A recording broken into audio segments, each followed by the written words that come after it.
Hey Nick, it's so nice to see you. How are you? I'm good. How are you, Helen? Very well, thank you. Is that a cup of tea you're drinking? It is, yes. Yeah, Good yeah. old English breakfast tea. It's Yorkshire. Yeah. Oh, it's so nice to see you. You're not in England though, are you? Where are you at the moment? Um, we're in Tampa, which is northern Florida on the Gulf side. Yeah. And how's lockdown over there? Um, interesting. That everybody thought, I think, everybody thought it was going to be really, really bad, just like New York, and people were going to be dropping like flies. And strangely, that didn't happen, and nobody knows why that didn't happen. People are saying, "Oh, it's the sunshine," but there are other parts of the world which the sunshine hasn't affected. So it's the strangeness of people not really, the mystery of this virus, really, that nobody really knows. I mean, you can kind of guess that complacent governments, higher numbers. That seems to, the proof is in the pudding now, isn't it? The more right-wing the government, the higher the numbers. Yeah. You know. And have you stayed well? Because I think I read something about Sarah being poorly at one point.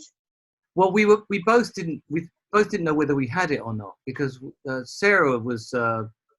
I mean, I've never seen her so ill, and her throat, and she was coughing. She had all the symptoms of it, and then I got it. And we sort of like got it together, and I didn't have it that bad because I really went for the positive affirmations. I mean, I was saying the positive affirmations so much, day and night. I was literally waking up in the middle of the night and going, "My immune system is strong and powerful." So much so I couldn't sleep. I felt so energized, Did that make a difference? Did it help? Oh yeah, it works. I mean, I don't do it because it doesn't work. I do it because it works. I do it every time I get ill, because what else is there to do? Wow. Just go with it. And I suppose that's one way, but I've learned to do it because I got physical symptoms showing up from lots of things around about 2007. So that's where I've sort of really learned to use it, and I do it, and it works. That's how I've overcome lots of things. Well, it looks like, is that the studio that's behind you? Is that your little studio that's behind you? Yes. Can you have you got a drum kit there, have you? And Drum kit here. I've got some pads on the moment. That's my kit there. I've got guitars in the hallway, sampling piano here, my speakers here, but most importantly, cup of tea and the computer, which is what it all gets recorded onto, which is, it's amazing now what you can do. I mean, I've been doing stuff and just thinking, wow, I wish I'd have had a studio years ago. Yeah, well, you've been super busy, haven't you? So tell us about this new project that you've got going. Yeah, it's a new album, and I thought a long time ago in America, somebody invented something called Patreon, and I sort of looked at it and I thought, oh, that looks weird. How's that work then? Being but Ben Folds from Ben Folds 5 has done one, and it seems to really work. I like going on them, and I'm a few people that I support as well, because I put it down to a day what I'd pay to support an artist today, and if it's like 17p or 20p or 35p, you go, yeah, I'd pay 35p. I mean, I've given less to somebody outside a restaurant when I've walked outside, and you feel like if I gave them 35p, I'd feel really embarrassed about that. So I at least give them £1 or £2. Not that so it's that thing. I mean, I'm busking now. I'm begging. So what do people that sign up then? What do they get in return? I suppose it's daily contact, really. I mean, I try and daily contact. Well, I just post every day and say I'm off to bed now, because I'm pretty much in the studio every day. In fact, I am even the weekends at the moment. Just because I'm eager to get it done, and there is nothing else to do and nothing else I want to do than be recording this album. and you feel as though you've accomplished something as well. You know, if I'm not doing the album, I'm doing gardening. You know, there's bits to do in the garden. I'm maintaining the garden. It's like that's the outer world. It's a healthy balance, Nick. That's a healthy balance. Oh, okay, yeah. It's fairly, isn't it? Well, you know, it's all a balancing act, isn't it, Helen? You know, we're all just trying to balance this out because, you know, and it's staying balanced as well, because you could quite easily just look at the characters that we have on the internet and in the TV and just go, well, no wonder the world's in a state, you know. So you just go, I can't do anything about it. You cannot do about it, and except moan. So you just think, oh, well, I'm not going to do that because that ruins everything. So you just get on. You have to focus on other things, and you have to remain positive through this because it's too easy to go down the negative rabbit hole. Well, tell me about the album then. What's different about it? What's exciting about it? Well, I started it mostly here, and I wanted to push myself lyrically and on the subject. So I wanted more observational songs, and I didn't want to do Woodland Echoes again. I'd done that. So these are third person kind of songs. A lot of them. There's a song called The Mudlarks, which is kind of like Dickensian London. There's a song called Frozen World, which is kind of, there's this forest, the sea of trees in Japan where people go to end their life. I know it sounds morbid, but it's it's a beautiful piece of music. If I say so myself, because that's what I aspire to do on stuff. If beauty is to be represented, there's something, that beautiful silence that you get in a forest. You know, when it's just snowed. Yeah. I wanted that silence to be the last, the eeriness that I wanted to capture. But it's also an eerie kind of beauty in it. Because the last album was just all sun, and I wanted to get some moon in here and some darkness, but beautiful darkness. Just like all sun isn't just like happy, glad happiness, you know, because trying to maintain that is, well, as anybody knows, it can be a frustrating thing. I mean, you end up nuts if you try to do that. Absolutely. So when do you think this album will be completely finished? Well, just working on it every day, and then seeing how the world is monitoring. I mean, we are just living day by day, like mayflies, you know. So I can't really say. I'm just, you know, I want it to be complete tomorrow. If I'd finished it all today, that would be amazing. I've got a rough idea. I mean, it's that thing of once I've done it, I've got to get it mixed, and I'd loved it to be mixed by Chris Sheldon, who mixed the last album, and then it would sound as well balanced and arranged as it did. Because, you know, there's that thing of you're as good as the people you work with. I mean, I can do my bit, I do all the creative stuff and things, but I have not spent the last 40 years studying the art of mixing, which is what Chris Sheldon has done, and he's brilliant at it. So, you know, he will help with mixing, but, you know, people have their prices, and it was financed by future gigs. So take away all the gigs, and you've got no money to pay Chris. So if the gigs come back, you go, well, I can pay Chris. If it doesn't come back, then this Patreon will help, but that would mean paying every month another mix to be done. So it'll be done in 10 months' time. You know, so that's the way it goes. If the gigs come back, then I can say, okay, I can ask Chris. You know, that's the way it is. So I can't actually say, because it all depends. Yeah, it depends on how it goes. Well, with work, really. Yeah. Well, when the lockdown is completely lifted over there, what is the first thing that you're going to be looking forward to doing? Well, I don't go out much anyway, and I really do love staying in. So going out, I won't be doing that so much. Maybe just a haircut, I think, is the first. But that's what I'm looking for. I'm looking forward to the haircut. Yeah. Can't wait. Your hair actually looks quite cool, Nick. So. Oh, bless. Thanks, Helen. But likewise, but we know, don't we? it's all about feel, isn't it? It's how you feel with this stuff. And, you know, you could get it into an interesting style in the morning and you think, yeah, it's not so bad. I can live with that. And then by sometimes you just go, whew, you know, it's looking I'm impressed that you've not let Sarah have a go at cutting it, because I've cut my kids' hair and one's happy, the other one's not so happy. So have a go. Learning lots of new talents myself. Did you use the razor blade? Oh, You know, no, I use proper clippers blade. and everything. Oh, okay. Well, I've been thinking of just like straight over. I mean, going straight Buddhist. I've been so close, but I haven't got the clippers. I've just got a shaver. So risky. Yeah, when I do that go up the side, I just go. Should I go right the way up? You know, just have it all off completely. But I've got some holes around here, here, and I just think, you know, they would be quite.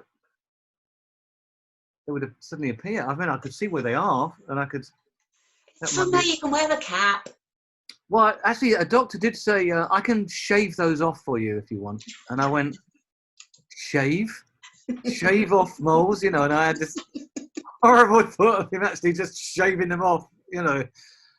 He said, no, it won't hurt. And I was like, well, that's not so much. It's just the imagining what you're doing. I'd just been to see Silence of the Lambs. And I remember thinking, you know, that was all about shaving off bits of skin and stuff like that. So I said, I'll leave it. And it's been that many years. And so I still have these moles here on my head. I'm quite a moldy person, actually. Oh, gosh. Nick, stop. Now, I want to ask you, before we go too far off, 10 quickfire questions. Now, I know I did this one time before when I met you and you were hilarious, but just 10 kind of favourite type things, if that's okay with you. Yeah. Is that all right? Okay.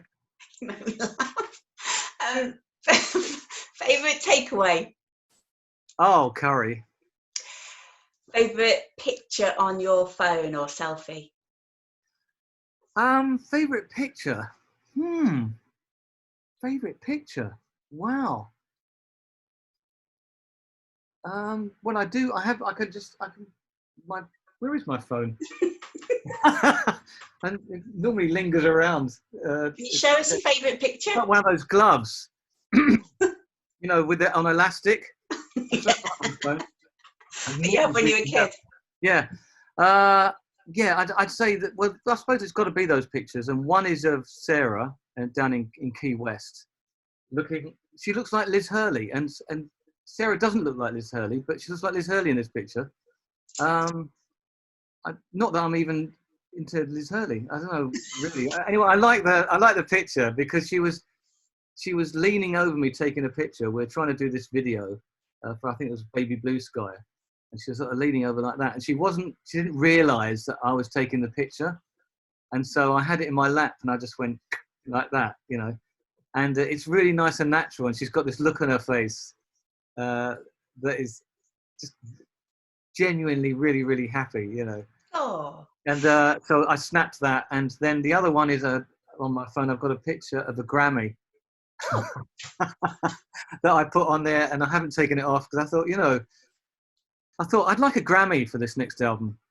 Not a real one, but a person, you know, that's the way I'm thinking. Like, it would be a personal Grammy if I complete this thing, and I love what I do about it. And it actually has really helped in keeping focused on it. Because, you know, I mean, there's no chance of getting a Grammy because you have to be signed to a record company and in the music business, which I'm resistant to. So it's all independent. So unless I'd get a kind of independent Grammy, maybe.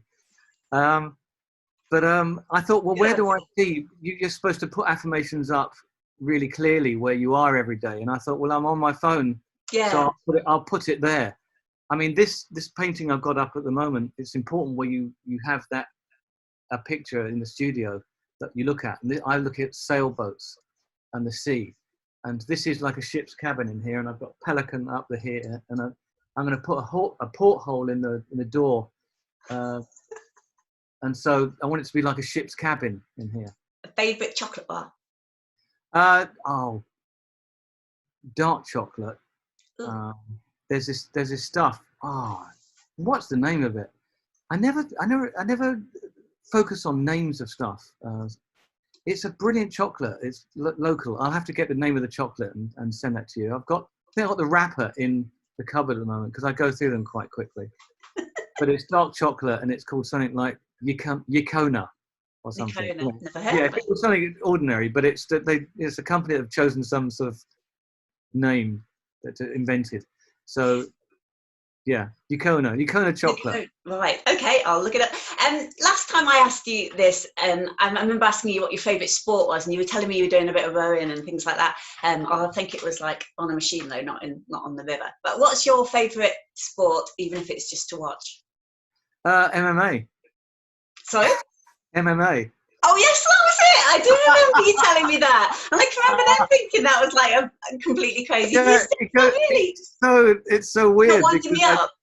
No, because I really like martial arts. I must say, I find it incredible. Like jiu-jitsu. I think if people know, if they taught jiu-jitsu at school, nobody would be fighting because they'd know that it would be over pretty soon, and people wouldn't be bullied. They'd be able to defend themselves. And it's not hitting; it's just literally, getting somebody in a position where they have to tap out. They can't resist it. It's over. It's done. And I find it's like peaceful fighting.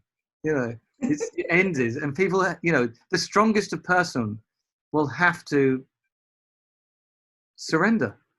And I really like that. I really like that kind of yielding to overcome. I find that. When we were chatting before, and you told me that, and I honestly thought he's just winding me up. He's just winding me up. But now I believe you.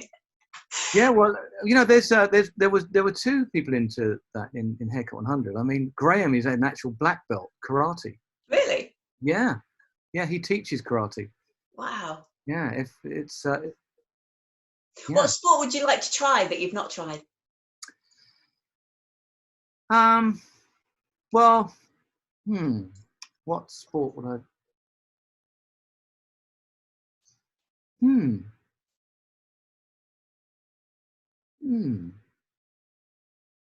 I can take you canoeing. Canoeing. Now that would be interesting. Whitewater canoeing. I like kayaking sometimes. Yeah, kayaking. That's what I mean. Like. Yeah.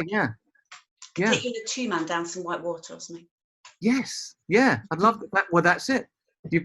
That's it. Kayaking. You do it when you come. Yeah.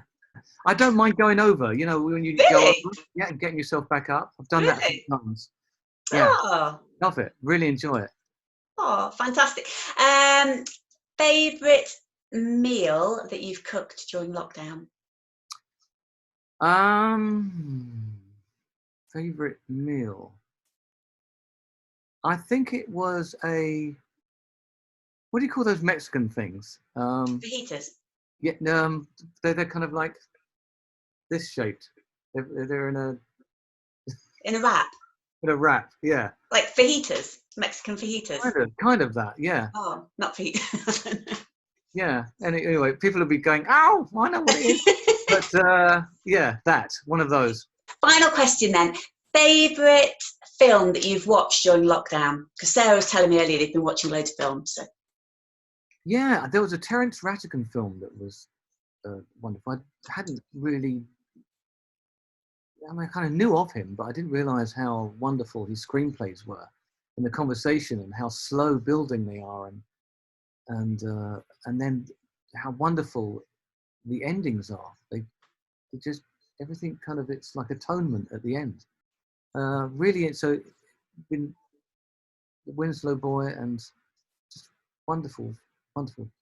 Oh. Yeah. So that. Watched the Adjustment Bureau last night, which was very sweet. Yeah. Oh, Nick, you know what? It's been so lovely speaking to you again. And just before I go, just tell everyone then how they can sign up to your platform if they want to do that. I have no idea. I think it's just called Patreon, and you go on and you can. I mean, I'd like it to be that you can pledge as much as you want. Like it could be, 17p, 4p, but apparently there's limits, and the least you can do is £5, I think, £5 a month, which just, but isn't. It's a lot to ask of anyone in this period. So I don't expect it. It's just that it is helping. Like at the moment, because I've got 60 people at £10. Which is £600. It's meant that I can go down and work with Ian Shaw, who recorded lots of stuff on Woodland Echoes. So it means I can drive down there and employ his services and get all my backing vocals done and things, and some guitars. So that's paying for that, which is brilliant. That's my budget at the moment. So then I can come back, and then next month I can get a track mixed by Chris Sheldon for that. So, I mean, that's a slow way, but it's a way of completing it, because I just thought, how are we going to complete this album when there's no budget? There's no budget now. So you come up with solutions about how to do that. Like, okay, right, hands to the pump, Yeah, so it's a possible, and it is really, really helping. So, but I totally understand in this time, this period, that it's not the best time to be asking people for money. One thing I did want to ask you about it though, do you feel under pressure that you've got to have enough content to kind of provide every day for the people that are signed up? And I'm not really good at content anyway. I mean, it takes me ages to prepare for anything, even like this. I mean, I could just not be in the public eye ever again. I'd be very happy about that. But I really love to be creative. So I do that, and that's why it happens. But I actually am introverted, really. I'm not a natural. I can push myself into it, as people who can recall way back when. I think when I first went on Top of the Pops, there was a mixture of, how people deal with nerves.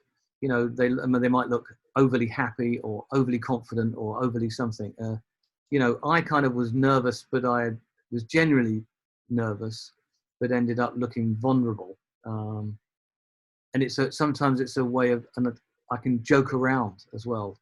Sometimes overly, say really stupid things, and I go, and now I just get to the point where I go, you said that stupid thing because you're so nervous. I can observe myself being triggered by situations, and it's just nerves. It's just how you deal with situations. I did one gig where I did that, where I did loads of gigs about a year ago, some acoustic gigs, and they were all relaxed because I'd prepared for it. And then there was one in London I did in Putney at the Half Moon, and I didn't have time to prepare, and I wasn't expecting the place to be packed either, the way it was, and it was a bit ramshackle as well, and it had been stressful. We hadn't had a sound check to talk of at all, so there was no kind of sound, and I was nervous, and so I ended up saying some silly things and swearing, which I never do. I'd spent a whole career not really swearing on stage, and here I was swearing like a trooper. Oh, no. And just swearing like a trooper, thinking, well, what on earth is this? So it's interesting how to do it, but that's because I'm not natural in the public. Well, when I saw you when you did your tour in Derby last year, when you came to Derby, and we actually thought you were hilarious. You were very, very funny with everything that you were chatting about, and you had your son helping with the sound, I think. Well, a lot of the time it's also to do with the audience, because I felt like that evening was so relaxed. It was great, wasn't like it? being in a front room, wasn't it? Yeah. It was like everybody in the place was so everybody was there relaxed. for you, they're all with you. It's brilliant, yeah. Yeah, and it was there. I didn't feel any pressure. It was like they weren't even there for me. It was like we're all out. Yeah. for a pint. Yeah. On a I think it was a Thursday, wasn't it? Yeah, it was Thursday night. Yeah. Yeah, so it was nice and relaxed, and the Flower Pot is a really kind of unpretentious place as well, and I liked it. So the more relaxed, and sometimes you just don't know why that is. Why it is. I mean, I spoke to my brother about, and he said, "Oh, Half Moon, that's a Chinks gig." And I went, what? He said, well, yeah, because he's got a Pink Floyd tribute band, or did before he got ill. And so he said, yeah, people have gone there and had very strange shows and died there, you know. And I said, well, I did, you know, I found it really strange. I was like saying peculiar things, and I know I can say some peculiar things on stage, and sometimes it works, but sometimes if you're nervous, added on that extra ingredient, it can be peculiar and macabre maybe, or something, you know. I mean, I went away afterwards, I just thought, oh no. Oh no. Yeah, I said to Ollie, sorry about that, son, you know. And he went, yeah, was unlike you, Dad. You know, it's like normally it can be a bit, you know, fun kind of thing, but you know, when we're at home, I'm not like that. You know, I don't go walk around swearing like a trooper, you know. Yeah. So it's interesting. And I find that stuff fascinating, but also I also will never do that again. It's like I learnt, right, okay, if you're in that situation, that is not a solution. Yeah. Swearing like a trooper is not the way out of that one. So it's never too late to learn from this stuff, you know. Oh, Nick, you're so lovely. I could chat to you all day, but thank you so much for your time and for your honesty and for being, you know, free to chat to us here today. Thank you, Helen. I love your background. Oh, can you say hello to Fast Graphics? I don't know if you can see them. They made my banner for me. Can you see them? Right. Hello, Fast Graphics. Fast Graphics. I like that. They're big 80s fans, the people. Are they? Yeah. So what's wrong with them? Nick, I will really look forward. You do make me smile. I will really look forward to seeing you at some point in 2021. And and good luck with everything. And stay well. And thank you, Helen. Thanks for chatting. Let's say goodbye to the pelican. Bye, pelican.